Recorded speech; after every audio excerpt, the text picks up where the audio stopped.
Bismillahirrahmanirrahim. اعلموا أني قد أسلمت وشهدت أن لا إله إلا الله وأن محمدا عبده ورسوله.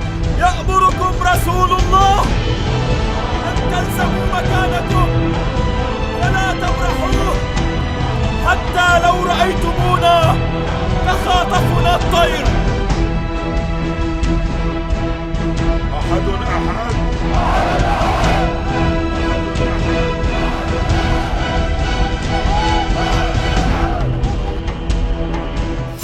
Jadi orang-orang Yahudi yang sudah tersebar kemana-mana, menderita, akhirnya mereka yang punya pemikiran, nah kita harus kita harus punya negara sendiri. Itu Zionisme. Tapi kan sampai detik ini aja masih ada orang-orang Yahudi yang di luar Israel yang protes dengan berdirinya negara Israel. Mereka bilang belum waktunya. Iya, ada bilang. Nah, kenapa? Entar nunggu firman Tuhan kata gitu. Nah, sedangkan yang mendirikan Israel kan orang-orang yang bisa dikatakan bukan darah murni Israel. Mereka nggak berpakaian seperti yang memelihara nih? Iya. Apa namanya sih Bu ini Bu? Ya sampai kerual-kerual ke sini ya, pakai topi yang tinggi-tinggi begitu kan? Nggak begitu. Lain. Jadi kan lucu Pak, gini, sekarang kalau ada orang Kristen di Indonesia membela bangsa Israel di Palestina, lucu nggak Pak ini? Hubungannya apa coba? Kristen dengan Israel di sana itu hubungannya apa? Nggak ada hubungannya kan? Hanya ada masalah karena orang Kristen menggunakan kitabnya orang Yahudi. Itu aja. Hanya karena ada, boleh dikatakan kedekatan cuma secara sentimen rohani gitu. Kan mereka bukan bangsa Israel, orang Kristen yang di sini. Ngapain ngurusin Israel yang di sana gitu? Hanya urusan sentimen rohani aja, karena ada kitab yang sama. Padahal Yesus juga bukan cuma untuk bangsa Israel ya. Iya, Yesus ngakunya aku kan hanya untuk domba-domba yang tersesat dari bangsa Israel. Iya. Begitu dia datang juga nanti cuma untuk menghakimi 12 suku itu dengan 12 buah. Iya, kalau di Bible. Iya kan ada. Tadi kan Ibu nanya Matius 28:19 ya? Iya. Saya punya Matius yang dalam bahasa Ibrani, Bu. Itu siapa? Yang Amanat Agung. Oh, Amanat Agung ya. Ini Matius dalam bahasa Ibrani. Yang punya Rabbi Shem Tov namanya. Ini Matius 28:19 nih, Ibu bisa baca sendiri nih. Tulisan bahasa Ibrani cuma segini, artinya dalam bahasa Inggris begini, Bu. Oh gitu, ini cuma gini dong. Iya, cuma pergilah Pergi. ke seluruh bangsa, jadikan semua muridku mana? Nggak ada, orang di sini cuma segini. Nah, Matius 28:19. Iya. Pergilah. Kalau yang Markus 16 itu kok? 16, dari ayat 9 sampai 20. Iya. Sekarang saya minta tolong Bapak cari di dalam yang bahasa Inggris. Ini sebelum ayat 9 nih Pak. Ini cuman iseng-iseng berhadiah aja nih. Bapak tolong cari Markus 16. Ini ada kalimat begini, Ibu baca yang di bahasa Indonesia nih. Ini kan ada kalimat, lalu mereka keluar dan lari meninggalkan kubur. Sebab gentar dan dahsyat menimpa mereka. Mereka tidak mengatakan apa-apa kepada siapapun juga karena takut. Ada paragraf dengan singkat mereka sampaikan dan seterusnya. Sampai kata-kata ini kan. Bandingkan dengan yang bahasa Inggris Bu, sama nggak Bu?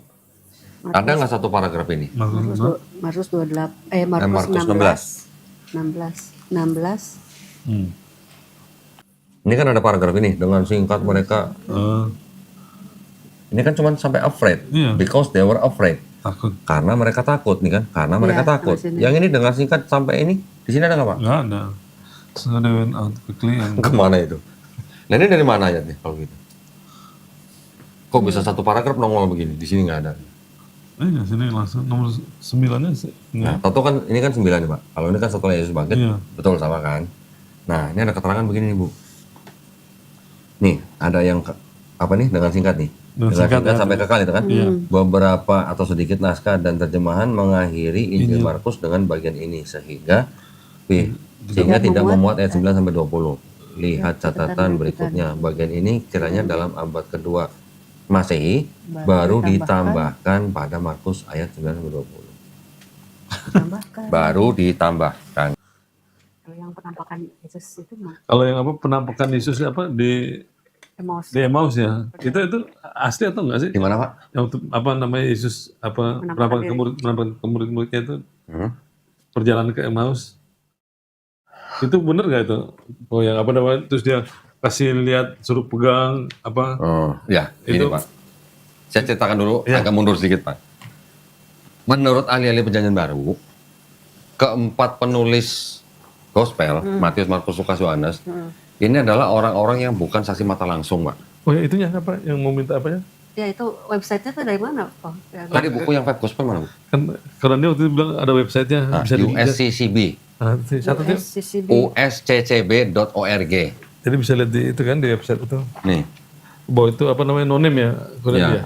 Kalau di USCCB mengatakan gini, Pak. Berdasarkan bukti-bukti yang ada,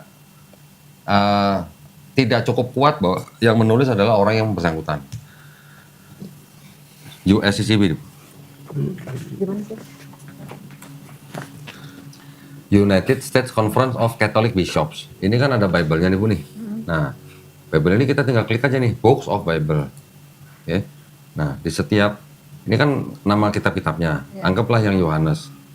Di setiap kitab Yohanes nanti sebelum pasal 1 itu ada introduction, Bu. Ini kan ada introduction nih. Kita bisa baca di sini. Nanti ada kata-kata begini nih. Nah nih. However, the accuracy of much of the detail of the fourth gospel constitute a strong argument that Johannine tradition rests upon the testimony of an eyewitness.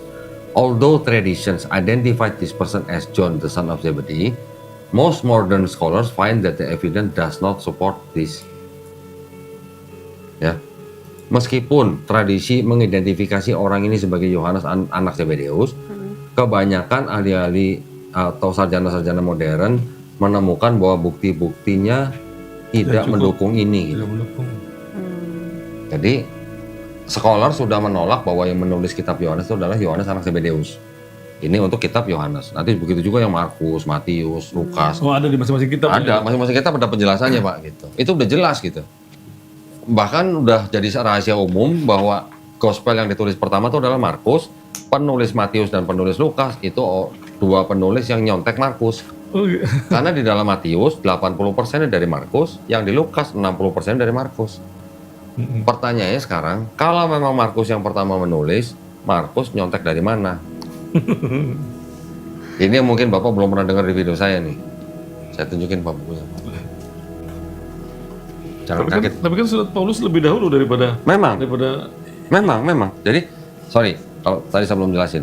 Jadi, kan Yesus diangkat atau disalib atau diangkat kan kira-kira tahun 29 atau 30 Masehi, Pak. Surat-surat Paulus itu sudah ditulis dari mulai tahun 48 Masehi. 48, ada yang 50, ada yang 52, ada yang 55, sampai tahun 65 sampai 67. Nah, yang Markus itu baru ditulis sesaat sebelum Bait Suci kedua dihancurkan. Bait Suci kedua dihancurkan kan tahun 70 Masehi. Berarti sesaat ya kira-kira setahun 2 tahun sebelumnya lah Markus. Baru 10 tahun kemudian kira-kira tahun 80 atau 85 Masehi, penulis Matius dan Lukas menyadur dari Markus. Yang Yohanes ditulis kira-kira tahun 95 sampai akhir abad pertama. Ya. Nah, yang Markus ini Markus, Matius, Lukas, Yohanes. Ini ditulis setelah surat-surat Paulus, Pak. Surat-surat Paulus ini ada 13. Menurut ahli Perjanjian Baru, yang benar-benar ditulis oleh Paulus cuma 7. Dari 13, cuma 7. Yang 6 diperdebatkan. Kemungkinan besar bukan Paulus yang menulis. Nah, dari 7 ini, Paulus nggak pernah nyebut-nyebut Matius, Markus, Lukas, Yohanes kan, Pak? Nggak pernah kan? Ya, Bu, masih. Nggak pernah sama sekali Paulus nyebut-nyebut ada Matius, Markus, Lukas, Ya, Yohanes. kan belum ada soalnya. Iya, ya memang belum ada. Tapi kalau memang Matius yang menulis Matius adalah Matius, paling nggak Matius dengar dong. Apalagi di Matius ada kabar ketika Yesus disalib, tabir Bait Suci terbelah dua. Ketika Yesus dibangkitkan, mayat-mayat orang kudus bangkit dari kubur masuk Yerusalem. Masa Paulus nggak pernah dengar, Pak? Gitu. Itu peristiwa heboh kan? Iya. Tapi ternyata itu adalah kutip atau sisipan dari budaya orang pagan Yunani. dari Yunani. Ada festival Antesteria namanya. Nah, itu yang Paulus nggak pernah cerita. Padahal kan Paulus punya kesempatan bagus buat cerita ke jemaatnya. Nih ada bukti orang bisa bangkit nanti ketika udah Yesus udah bangkit gitu. Atau ada kebangkitan setelah kematian gitu loh. Paulus nggak pernah cerita. Jadi bisa dipastikan bahwa memang surat Paulus itu sebelum 4 gospel, maka yang 4 gospel ini bisa dipastikan kan apa ya, terinspirasi oleh kabar berita yang udah dikirim oleh Paulus ke yang Galatia, Roma, Korintus, Tesalonika dan sebagainya. Tapi ternyata Pak, ini penemuan yang belum lama nih. Ternyata penulis Markus yang disebut menulis pertama kali ngutip dari tulisan-tulisan Homer. Homer ini adalah penulis, kira-kira dia menulis tahun 800 sampai 700 sebelum Masehi, sebelum ada Yesus, Pak. 800 sampai 700 sebelum Yesus, Homer sudah menulis tentang kota Trojan, Pak. Pernah dengar? Nah, kota Trojan ketika dihancurkan, kan ada yang namanya Achilles, ada yang namanya Odyssey gitu kan. Odyssey itu yang raja berasal dari Iliad membantu temannya menghancurkan kota Trojan. Ketika Trojan sudah hancur, Raja Odyssey ini kembali ke Iliad selama 10 tahun. Perjalanannya selama 10 tahun, Pak, mampir ke sono kemari gitu loh. Selama perjalanan ini yang dikutip oleh Markus. Nah, caranya Markus mengutip-ngutip dari Homer dengan mengambil narasi kemudian mengganti-ganti nama tokoh, nanti nama tempat, itu disebut dengan mimesis, Pak. Mimesis. Jadi itu adalah metode penulisan seperti itu. Di sini kalau Bapak mau lihat nih, nanti kita bisa bandingkan. Nah, ini jam-jam. Odyssey, Pak. Ya. Ya, surat ke-18 ayat 180 pertama atau kedua nih, ayat 8 sampai 22. Ini dan ini sebuah narasi yang mirip. Cuman mungkin nama-nama orangnya diganti. Iya. Ini ada Odyssey sama Markus. Mirip. Iya, jadi dikutip ya berarti ya. Pengutipan. Dan ini masih banyak lagi nih, Pak. Ibu ingat ketika ada cerita Yesus diurapi kakinya oleh perempuan dengan minyak narwastu yang mahal tuh. Di Odyssey udah ada, Bu. Jangan sedih. Oh gitu. Jadi udah ini dulu ini sebelum Odyssey, sebelum Masehi ya. Sebelum pulang sampai Roma, kakinya dicuci lah oleh seorang wanita gitu. Ini penting banget ini. Ya penting banget. Buku ini. Cuman ada yang yang waktu kemarin kita dengar, jadi nama Injil itu dikasih nama sama siapa? Lah ini, Pak. Dikasih. Aduh, ada di sini. Ada ya? Dikasih ya kan? Yang ngasih nama pertama namanya Santo Papias tahun 130 Masehi. Yang kedua namanya Santo Irenaeus tahun 180 Masehi. Itu yang mau dicatat tuh. Ada di sini nih. Ibu foto aja, Bu, nih. Ibu foto aja nih. Jadi yang ngasih nama ini jadi nah, ini. Ibu foto ini. Itu dari Quran ya kita dengarnya ya berarti ya. Bagaimana Matius, Markus, Lukas, Yohanes bisa dapat nama seperti itu? Abu dipanggil saya kan presbiter, saya ngundurin diri dari tanggal 7, cuman Ditahan-tahan sama suratnya. pendetanya Dia hari Rabu suruh ngadep.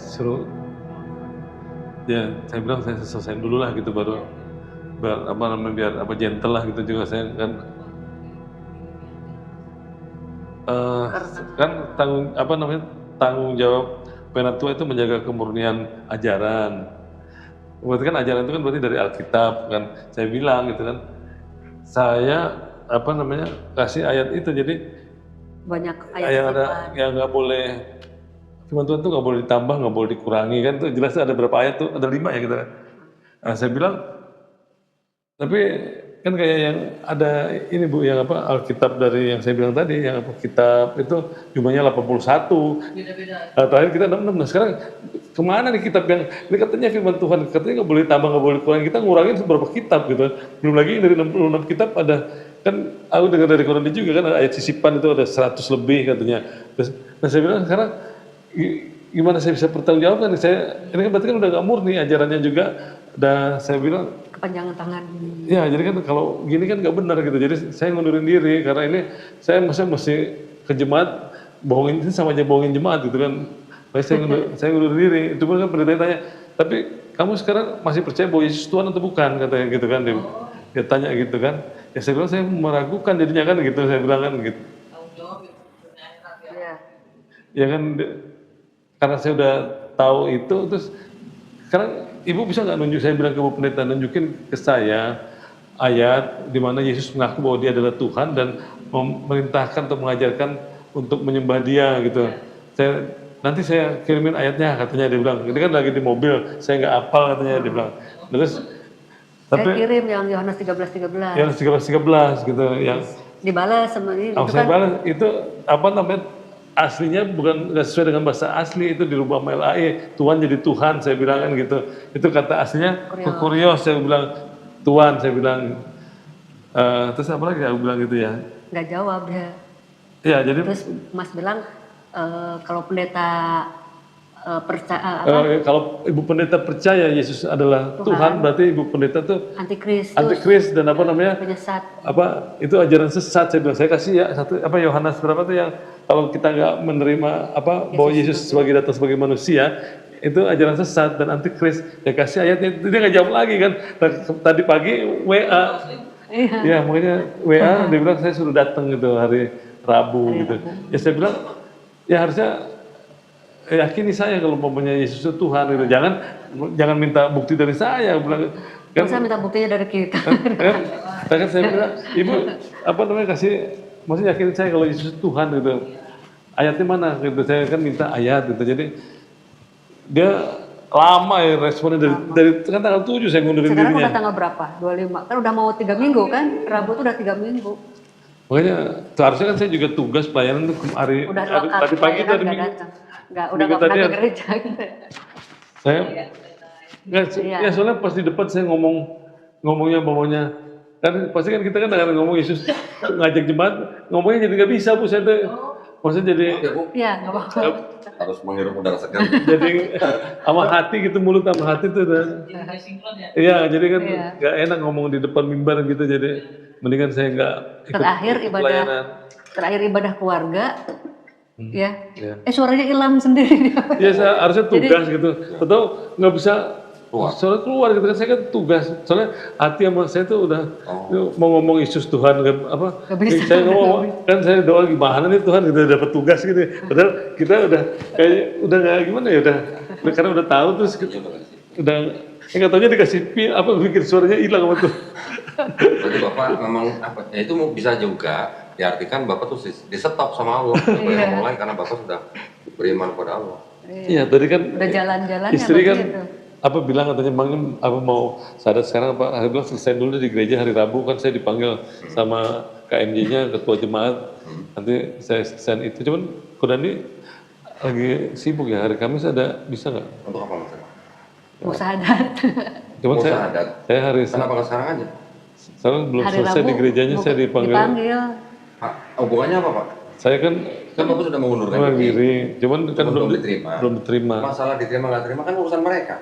Yang penting kan Bapak sudah nggak mau lagi kan jadi ketua gereja kan. saya udah nggak mau Sekarang Bapak sudah beriman hanya kepada satu ya Allah gitu ya satu Allah SWT. Kenapa Bapak harus tunda hari Rabu gitu? Atau hari Kamis? itu nggak perlu gitu ya Nggak perlu, nggak ada hubungannya Pak. soalnya memang kadang saya tuh berpikir gini apa saya tuh sebenarnya pengen tuh teman-teman yang lain juga tahu apa yang saya tahu gitu loh dan gitu maunya saya gitu ya jadi maksudnya saya juga suka ngomong sama rekan-rekan Peter ini ada yang nggak bener nih Alkitab nih kan aku selalu ngomong gitu ini aku pernah baca nggak ayat ini kan saya kasih ya kalau kita nggak menerima Yesus apa namanya sebagai manusia itu ajaran sesat gitu kan kalau kita antikris mereka juga baru baca gitu. Kan kayak gitu cuman kadang-kadang doktrin kan masih apa namanya masih kuat gitu jadi itu nggak bisa ngomong sekali maksudnya. Cuma ada juga yang tertarik gitu. Cuma kalau saya menjauh dari mereka gitu, mereka nggak pasti akan susah nerima gitu loh. Ini Pak, Bapak caranya gimana? Bapak tidak perlu menjauh dari mereka. Komunikasi tetap biasa aja. Tapi Bapak tinggal nyatakan saja bahwa mohon maaf sekarang saya sudah tidak bisa menganggap Yesus sebagai Tuhan. Tapi kita tetap berteman, apa nggak masalah. Iya memang saya ngomongnya gitu, saya ditanya, mas saya udah apa namanya udah meragukan nanti lah. mereka sendiri yang menjawab apa gitu. Bapak nggak perlu menjauh dari mereka. Biasanya begitu Pak. Ya makanya mereka jadi jauh. Jadi saya tuh nggak sempat ngasih tahu apa yang saya tahu gitu ke Dandi. Ya Bapak paling yang Bapak bisa lakukan ya hanya mengajak mereka untuk membuka pikiran mereka dengan ayat ini. Ya memang itu saya suka kirimin juga. Kirimin. Gitu nggak ada. Tapi maksud saya gini Pak. Ketika seseorang sudah beriman pada Allah, sebaiknya jangan ditunda-tunda. Ya memang saya juga suka dengar itu kan takutnya ya kita nggak tahu ya apa namanya umur gitu ya Dandi gitu. Saya cerita nih Pak sedikit Pak. Bulan apa Rik? Gua ke Ciranjang Rik. Februari. Kan enggak dong. Iya Februari. Kan Maret yang di Masjid At-Taibin ya. Bulan Februari tahun ini Pak, saya diajak ke rumahnya Erik di Ciranjang. Ciranjang kan Kristen semua Pak. Oh iya, yang Cianjur ya? Cianjur. Beberapa gereja situ ya. Oh di sana tuh. Ya, ketika saya ke rumahnya Erik di sana, ibunya Erik waktu itu sedang sakit Pak. Sudah berapa kali masuk rumah sakit lah ya. Ketika itu sudah di rumah, tapi nggak bisa bangun dari tempat tidur. Saya diajak ke rumahnya, ibunya juga sudah nonton video saya Pak. Sebelumnya, pengen ketemu saya katanya. Sama Erik dibawa saya ke rumah, ketemu ibunya Erik. Ngobrol. Saya cuma bawa Bible yang mana ya? Yang kecil yang merah ini. Yang kita Ini yang ini. Nah ini. Saya cuma bawa ini aja Pak. Itu apa? Ngobrol dikit-dikit. Sama ini perjanjian baru aja. Cuma Hmm. di sini pakai yang Isa Masih namanya. Oh yang masih Nah, bisa. Isa Masih. Ngobrol. Walaupun ibunya Erik pada waktu itu memang sedang sakit, tapi akalnya masih bagus. Gitu. Akhirnya dia mengakui, oh iya ya Yesus bukan Tuhannya. Ketika saya tawari, oke Bu, ayo Bu, kalau mau masuk Islam saya bantu. Jawabnya apa Pak? Nanti ya, saya kalau masuk Islam nanti saudara saya begini semua. Jadi dia mengkhawatirkan saudaranya gitu daripada keselamatan dia sendiri. Hari Jumat saya bicara, akhirnya kita pamit pulang.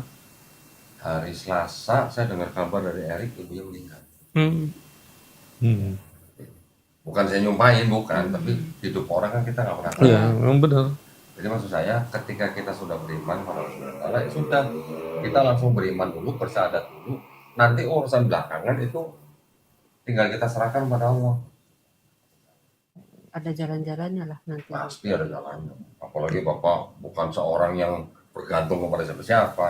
Kalau saya sih Keluarga atau apa. apa namanya istilahnya kalau saudara mau ngomongin apa sih saya nggak mikirin gitu kadang dia bener nggak ya apa namanya kadang debat sama tapi saya sih debat nggak mau ribut cuman ngasih tahu baik-baik gitu maunya ya namanya kita kan kalau bisa ada saudara yang apa juga bisa ngikut maunya kan gitu kan nggak mau Kalau di dalam Islam kan kita sifatnya hanya mengajak Pak. Tidak pernah kita sampai mengancam, memaksa atau apapun nggak ada. Di Islam nggak ada yang gitu. Nggak boleh gitu malah. Islam kita hanya menyampaikan walaupun hanya satu ayat. Tidak seperti baptislah mereka dalam nama Bapa dan Putra nggak begitu. Dan di dalam Islam kita jelas la ikraha fiddin. apa namanya? Tidak ada paksaan dalam Islam. Kita juga mengenal lakum dinukum waliyadin.